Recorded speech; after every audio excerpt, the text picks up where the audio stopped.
O que trataremos no presente vídeo são métodos determinísticos para identificação de sistemas de primeira e segunda ordem. Esse assunto ele é tratado no livro, no capítulo 3, e está aqui indicado, coloquei a imagem um pouco maior.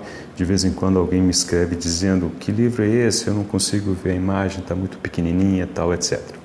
Muito bem. Primeira coisa, por que chamamos de métodos determinísticos? Qual é a razão desse nome? A razão é simplesmente para indicar que esses métodos não tomam qualquer providência com respeito à presença de ruído. A gente imagina que não tem ruído ou que, se existe ruído, ele é desprezível. Não se toma nenhuma providência para gerenciar ruído. Isso será contornado em capítulos posteriores, tipicamente o capítulo 4 e 5. Muito bem. E além disso, nesses métodos determinísticos, é comum imaginarmos que temos a resposta a entradas que são padronizadas, em particular a entrada ao degrau. Então, neste vídeo que veremos é a construção de modelos simples de sistemas de primeira ordem e segunda ordem a partir de resposta ao degrau. Agora, no caso de sistemas de segunda ordem, temos basicamente duas possibilidades. Ou ele é sobreamortecido, significando que não tem oscilações, ou ele é subamortecido. Neste vídeo, nós vamos tratar de um caso muito específico em que ele é muito pouco amortecido. O sistema de segunda ordem tem muitas oscilações. Então, trataremos desses dois casos no presente vídeo e esses casos serão tratados em um vídeo futuro. Então, nós vamos começar aqui com sistemas de primeira ordem. Então, vou colocar aqui nosso alvo é obter o modelo de primeira ordem. E a razão é simplesmente observar o formato desses sinais. Muito bem. A título apenas de curiosidade, esses sinais foram coletados em planta industrial. O sinal de cima é o sinal que sai de um controlador, é uma variável manipulada. O sinal de baixo é uma vazão, que é a resposta de todo um conjunto de equipamentos àquele comando enviado pelo controlador. Então, este sinal é o sinal de entrada e este é o sinal de saída. É o que chamamos normalmente de U e Y no contexto de controle. Observe que são sinais medidos, obtidos por placa de aquisição de dados. Então, eu fiz questão de manter aqui a unidade do sinal que chegou. Ou seja, aqui eu não estou colocando nenhuma calibração, indicando, por exemplo, se isso aqui a quantos metros cúbicos por segundo corresponde. Aliás, é vazão de combustível, de gás. Muito bem. Então, basicamente, o que queremos nesse momento é obter um modelo que, com esta entrada, me produz alguma coisa que lembre esta saída. Ao observarmos a entrada, a menos desse pequeno cucurutozinho aqui, eu vejo nesse sinal um sinal tipicamente em degrau. E como veremos, esse pequeno elemento aqui não vai atrapalhar em nada o fato de considerarmos esse sinal como um sinal em degrau. E a resposta da planta, ela está indicada aqui e vemos que lembra uma planta de primeira ordem. Então, nós vamos obter o modelo de primeira ordem. Depois, nós não faremos isso neste vídeo, mas se fizermos uma validação e a gente achar que não, o ajuste não está bom, podemos aumentar a ordem um pouquinho. Ir para a segunda ordem, por exemplo. Muito bem. Então, que cara tem o modelo, a estrutura do modelo procurado? No caso aqui, vou escrever isso em S.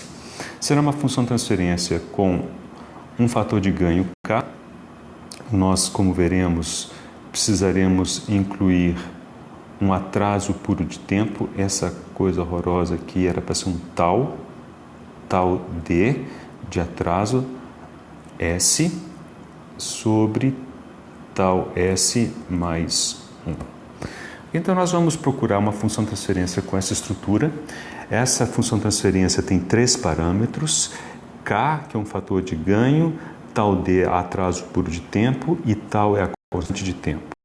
Como está escrito desse jeito, observe que quando fizermos S tender a zero, essa parcela se anula, fica 1 no denominador, isso tem módulo 1, o que sobra é o K. Portanto, K é de fato o ganho, não é apenas um fator de ganho, é o próprio ganho da função de transferência. Então temos que obter esses 3 coeficientes, K, tal D e tal, a partir destes sinais, e é isso que eu vou discutir com vocês a partir de agora. Então vamos observar o seguinte. Ao contrário do que acontece nos livros de controle, em que normalmente o degrau ele aparece a partir do 0 e vai para o 1, e a resposta do degrau surge a partir do 0, na planta, vocês observarão que esses sinais, eles existiam, a planta não estava parada. Então, o sistema estava operando nesse nível de entrada, nesse nível de saída, quando o teste iniciou. Então, esses níveis determinam o ponto de operação da planta. É o ponto em que a planta estava quando começou o teste. O modelo que vamos obter, então, se for um bom modelo, será um bom modelo em torno desse ponto de operação. E ele não tem a obrigação de ter um bom desempenho fora desse ponto de operação. Então, para todos os fins práticos, vocês podem imaginar, esse é o 0 da entrada e esse é o 0 da saída. Okay? Então, nós vamos ter que levar esses valores em conta.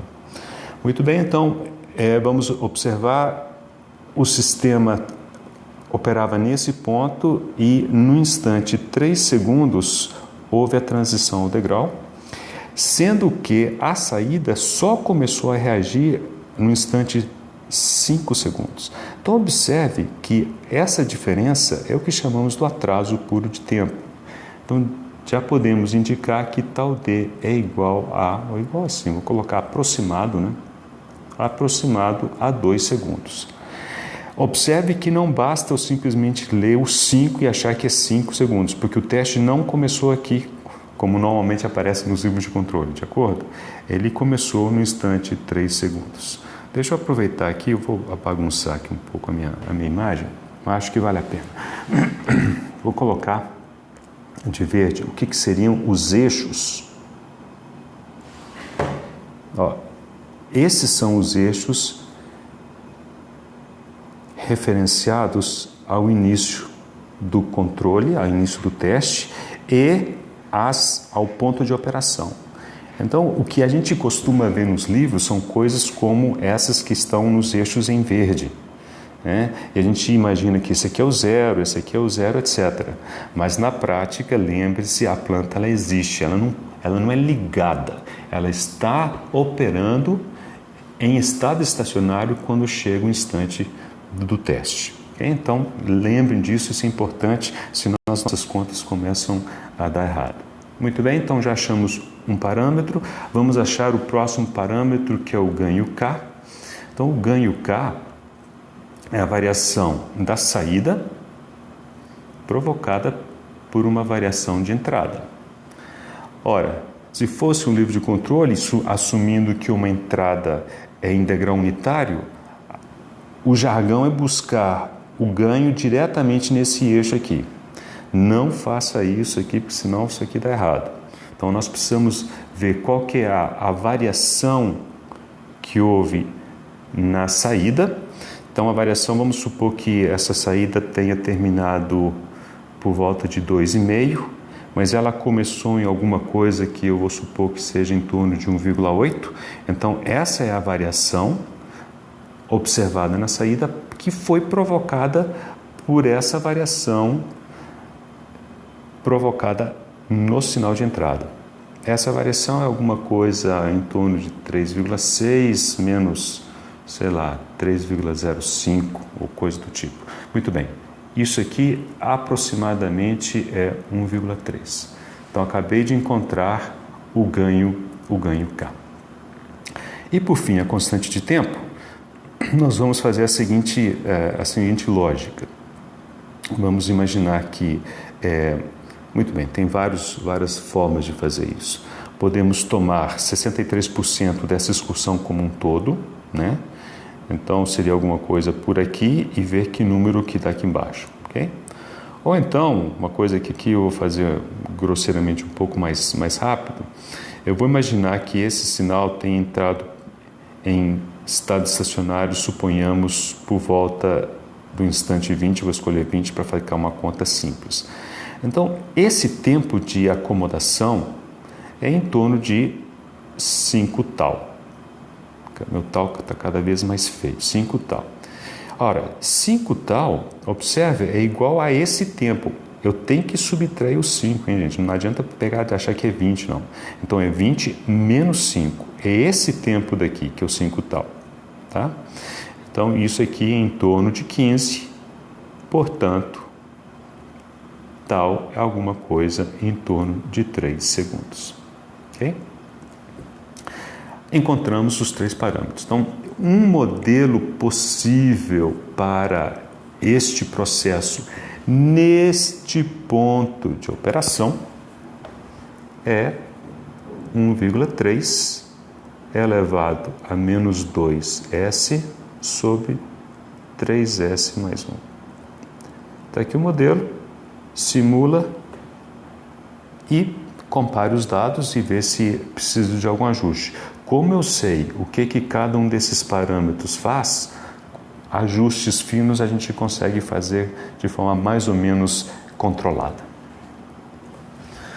Muito bem, passando para o caso de um sistema subamortecido, mas muito pouco amortecido, nós vamos querer um modelo de segunda ordem neste formato padrão, okay? E basicamente temos 3 parâmetros também. O parâmetro K, o quociente de amortecimento, que é o parâmetro zeta, e a frequência natural, que é o ômega-n. Observe que eu poderia ter também um atraso puro de tempo, eu e os taus, né? Tal ds, mas nesse caso em particular não há atraso de tempo nenhum. Se houvesse, eu procederia exatamente como eu fiz para o caso de primeira ordem. Aliás, o caso do K é a mesma coisa, né? Aqui nesse exemplo, que é puramente hipotético, então isso aqui não tem nada de industrial, a entrada foi degrau unitário, a saída no estado estacionário é 1, portanto, K é igual a 1 nesse caso. Mas aqui a gente quer prestar atenção nesses outros 2 parâmetros aqui, né? E eu vou utilizar a seguinte regrinha.